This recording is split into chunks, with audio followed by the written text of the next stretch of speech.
Bati ka na, Gina!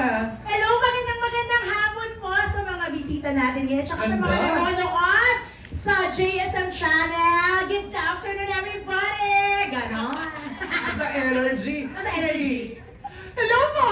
Hello po mga ka-GSM natin dyan. What's up, what's up? Sana ay masaya yung mga tanghali at yung mga hapon nyo. Thank you so much po sa panonood. Okay, AC Gina, kanina nabanggit na ni Jody partly, no, yung tungkol dun sa Let's Drink to That. Anong share nyo? What, siguro reaction when Jody called you, paano ba? Oo, grabe, yung gulat ko rin. Sobrang tuwa-tuwa talaga ako na napasama talaga ako dito, Sisi, ha? Huwag kang ano dyan. Kasi ano to eh, bago mag-Christmas. Okay. So, kinontak ako and everything. So, parang akala ko pa nga nung kinausap ko siya, is, ito na ba yung pinaplano mo dati pa kasi dun sa US, meron niyang mga sinasabi, uy, pag may show, puro ganun-ganun lang. Eh, parang baklaan lang, charot-charot. Pero syempre ako, kung saan ka meron, go ako dyan. Hilahin mo ko dyan, kalat-kalit mo ko, hilahin mo yung baba ko kung saan mo gusto dalhin. Parang ganun. So parang nung nangyari yun, nung December, nung tumawag, sabi ko, nagtanong si Ate Ay, sabi ko, of course! Join ako dyan, wag ka nang magtatanong sa akin kung ano man yan, push, wala nang tanong-tanong ng eme-eme ngayon. Tapos in-explain sa akin yung story, kung anong setup, kung anong gagawin. Ay, ang taray! Parang bagay talaga ako doon.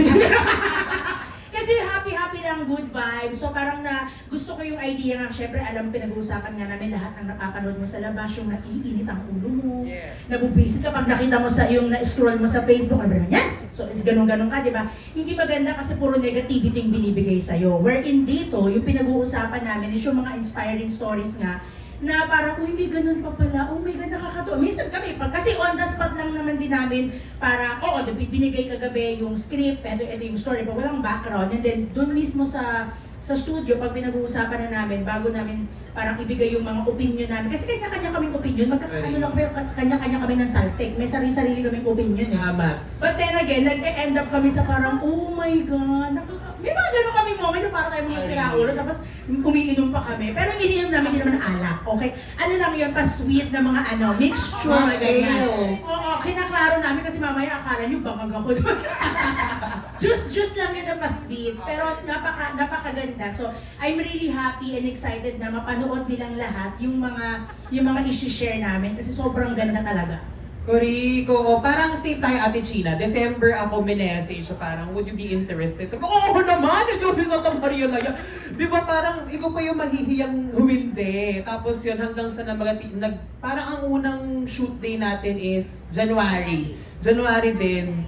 Oo, January 9. Tapos parang, Pagpasok ng taon, ang saya di diba? ba? Pagpasok ng taon, bigla ka may trabaho. Parang for the whole year, good juju yun. Good juju. Katulad nga nung show namin na parang puro good juju lang. Hanggang sa to the point na actually nag-message ako kay Ate Jody. Or ewan ko baka nasabi ko sa'yo after the first day. Sabi ko sa kanya, Ate, thankfully hindi naman tayo toxic positive, no? Kasi yun yung iniiwasan ko din. Baka mamaya parang GV. Siyempre, you should also be aware din sa kung ano nangyayari sa labas, of course, di ba? Pero thankfully, hindi ganun yung show namin na parang may slice of life, pero sineselebrate kung sino yung mga paksa, o yung kung sino yung mga topic of the day, kung ano yung mga good deeds nila, kung ano yung mga nagawa nila for the country. So yun, sobrang after talaga ng shoot namin, sobrang nakaka-GV. Parang nakasmile ka na lang ng ganun habang natutulog ka. Oo, huwag lang tutuloy ng ganun. Alam mo, kinakabahan ako sa running time ng show ninyo. Parang isang taping ilang oras, dalawa, Na-edit na.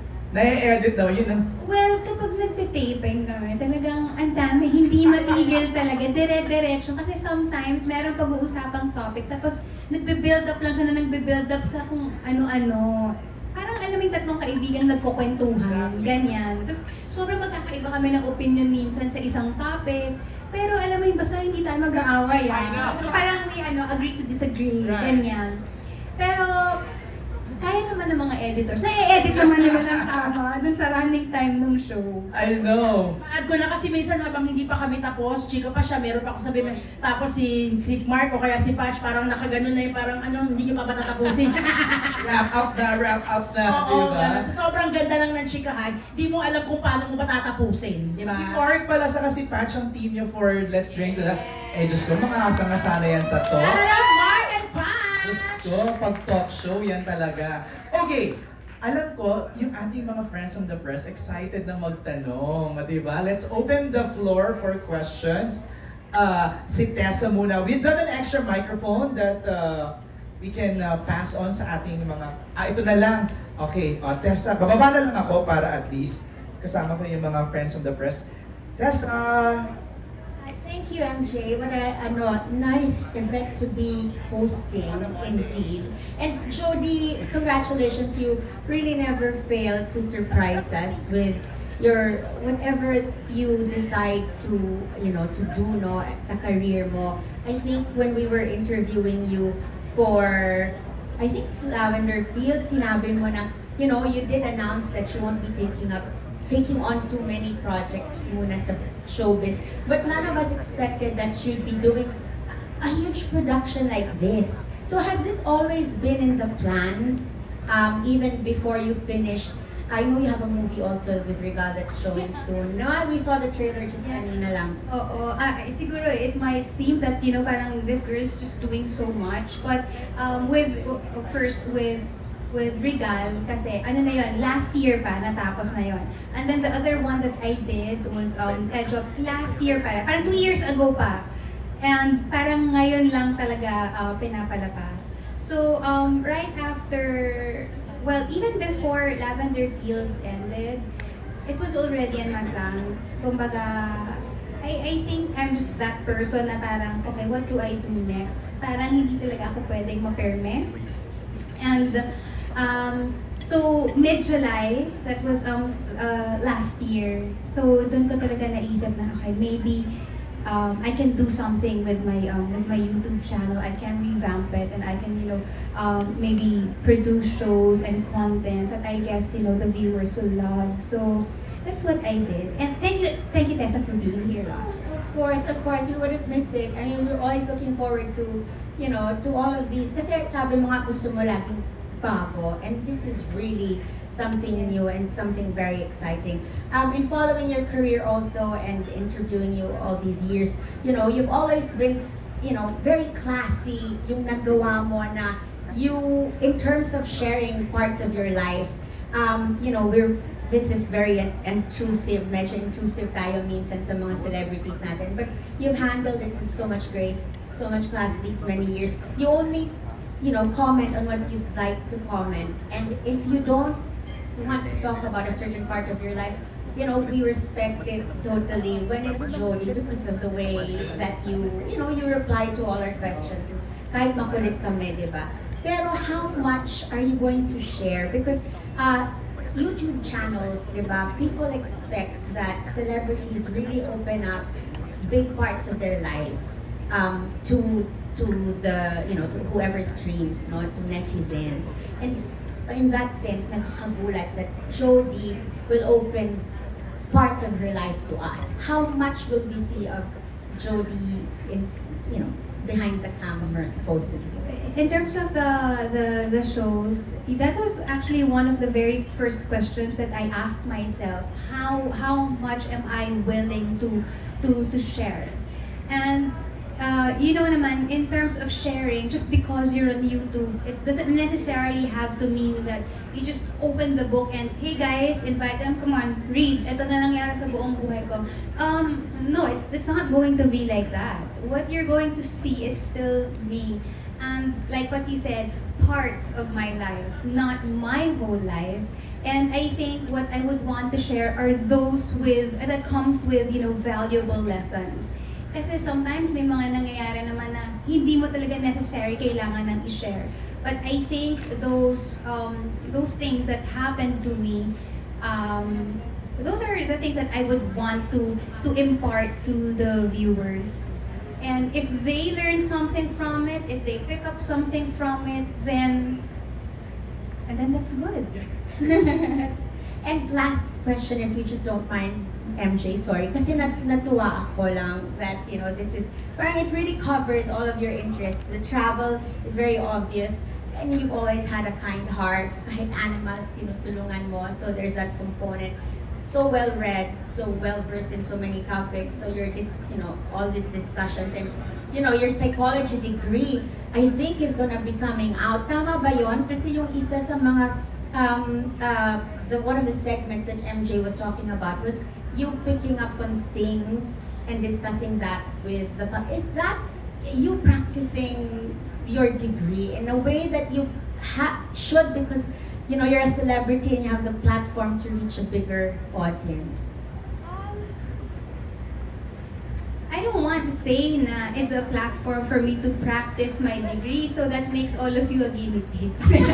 Well, Just just to kidding, just share your expertise, siguro, that's No, better. that is correct. It's really just me wanting to be able to share with all of you or with the viewers, you know, the things that are important to me, the things that are valuable to me or that carries valuable lesson, the things that I experience, and you know, some of my thoughts, diba? I just wanna put it out there, and if somebody kind of relates to that, diba, then they can just comment, and then from there it can actually be like, you know, a conversation, like what I said a while ago, that there's going to be a Facebook page, like a sort of, you know, support group for, you know, a safe space for people na parang sige, kung anong gusto mong pag-usapan, ano yung dinadamdam mo or binibit-bit mo, sige, ilagay mo lang dyan.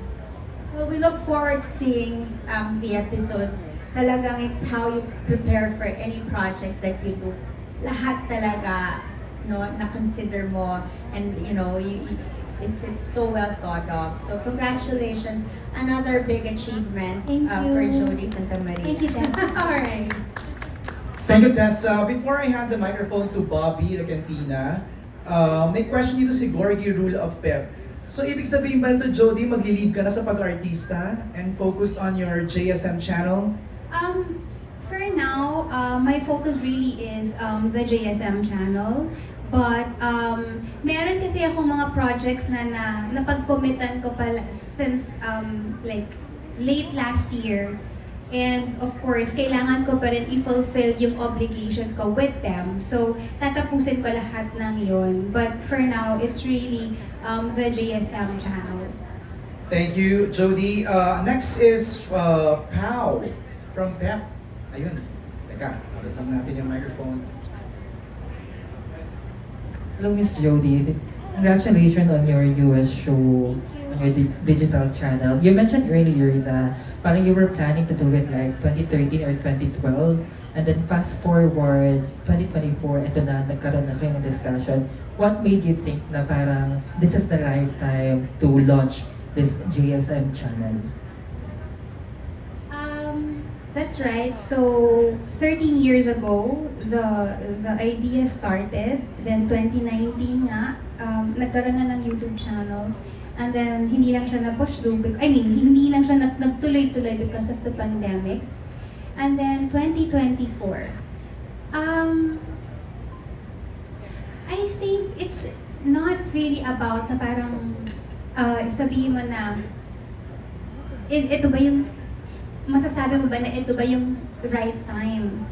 Because I think it's all about the readiness also.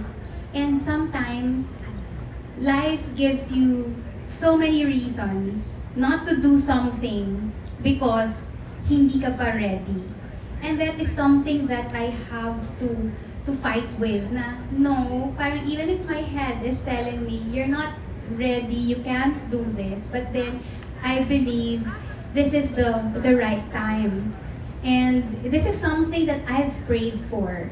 I remember telling one of my friends that back in 2017, during one of the churches prayer and fasting, when you go back to your prayer and fasting journals, titignan mo dun yung the things that you are asking God for. And lo and behold, nandito siya.